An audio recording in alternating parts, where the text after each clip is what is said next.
আমার বাচ্চারা বেড়া খাইতে গেছে, এক ফার্মে যাওয়ার পরে উনি একটা বেড়া বিক্রি করবো না, ওনার 96টা বেড়া, উনি একটা বেড়া বিক্রি করবো না। রাত্রে পুরা 96টা বেড়াই নিয়েছি, কিনে নিয়েছি পুরা অন্য ব্যাপারী দিয়া। বাচ্চা বেড়া খাইতে গেছে, ওনার বেড়াই আনবো, মানে উনি বিক্রি করবো না কেন বললো। পরে রাত্রে খাবার টাবার খাওয়ার পরে বিরিয়ানি খাইছে, হ্যাঁ আবার আমার তো 36টা বেড়া কিনে নিছে ওই লোক। তো আমার একটু ছোটবেলা থেকে একটু জিদটা শুলে বেশি। আমি কুমির চাষ করবো নিয়ত করছিলাম। ধরা গেছে আমাদের ফার্মে প্রতিদিন 2, 4, 5টা 10টা মুরগি মারা যায়, 20টা মুরগি। আমার তো বড় ফার্ম, 24,000 মুরগি থাকলে এভারেজে আপনার 24,000 মুরগির ভিতরে 1,1200 মুরগি মারা যায়। তো 1,1200 মুরগি আমি মাটিতে গেড়ে রাখলাম, এটা তো আর কোনো কাজে আসে না। কিন্তু আমি যে মাগুরগুলা পালতেছি, মাগুরগুলা খেয়ে এক একটা নাদোষ এক একটা মাগুর আছে 8 কেজি 8.5 কেজি। আমি বেঙ্গল মিটে পাঠাইতে পারছি, এটা সক্ষম হয়েছি। কারণ পুরা বরিশাল বিভাগেও কারো কোট নাই। সেখানে আমাদের মুরগি, মাছ, হাঁস, মুরগি যে শুধু বাঙালি খাইছে তা না, ইম্পোর্টও হয়েছে, বিদেশে মালয়েশিয়া গেছে, ভিয়েতনামে গেছে। বাংলাদেশের ভিতরে সবচেয়ে বিশেষ যে ব্যক্তিরা তারা হয়েছে তাদের গ্রাহক।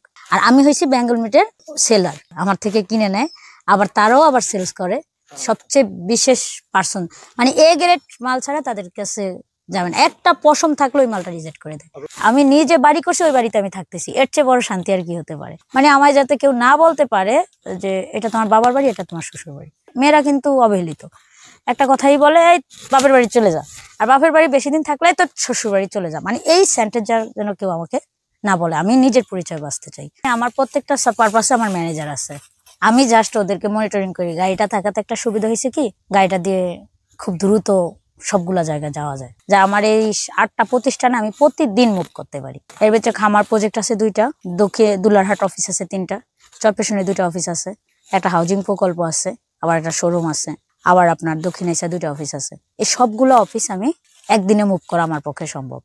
আবার এরপরে আমি সব ঘুরে ফিরেও রাতে 10টার সময় বাচ্চাদেরকে নিয়ে ঘুরে একটু আড্ডা দিয়ে আসি, রাত্রে 1টা 1:30 পর্যন্ত। ফার্স্টে আমি ডাচ বাংলা এজেন্ট ব্যাংকিং দিই। ডাচ বাংলা এজেন্ট ব্যাংকিং পরে আমি একটা এনজিও দিছি, প্রয়োজন সমবায় সমিতি, যারা নিরীহ গ্রাহক আছে। যেমন একটা ব্যাংকে একটা লোন নিতে যাক, অনেক কাগজপত্র, অনেক পেরেশানি, আর চাইলে 1 মাস 1.5 মাস। এখন অনেক লোক আছে ঠেকে খুব দ্রুত তার ইমার্জেন্সি টাকা লাগে। সে যদি মহিলা হয়, মহিলা উদ্যোক্তা হয়, তাকে আমরা 20 থেকে 50,000 টাকা ক্ষুদ্র ঋণ, মানে তার কি উদ্দেশ্য, কাউরে আমরা ফ্রিজ কিনে দিছি, কাউরে মালসি খাতা বোনার জন্য কাপড় আর সুতা কিনে দিছি, কাউরে সেলাই মেশিন কিনে দিয়েছি, আবার কাউরে দোকান দিয়ে দিছি, কাউরে পানের দোকান, মানে যার যেরকম, মানে সবাই কর্ম করে খাক। কাজটাকে সবার আগে আমার নিজের মনে করতে হবে, এটা আমার কাজ, আমি এবং কর্মটাই আমার ধর্ম, আমি মনে করি। এটা মানুষ শূন্য থেকেই ওঠে, কিন্তু সেই শূন্যটাকে সম্মান করতে হবে, যে আমি গোবর ফালাই আর নেতর কাজ করি, মুরগি পালি আর হাঁস পালি বা এসিতে থাকি, কাজ আমার কাছে কাজ। আমার ফ্যামিলি তো প্রথমে অনেক চিল্লাইছে, মানে সবাই চিল্লাইছে, এগুলা আসলে মেয়ে মানুষের কাজ না, তোমার কি দরকার, এই যে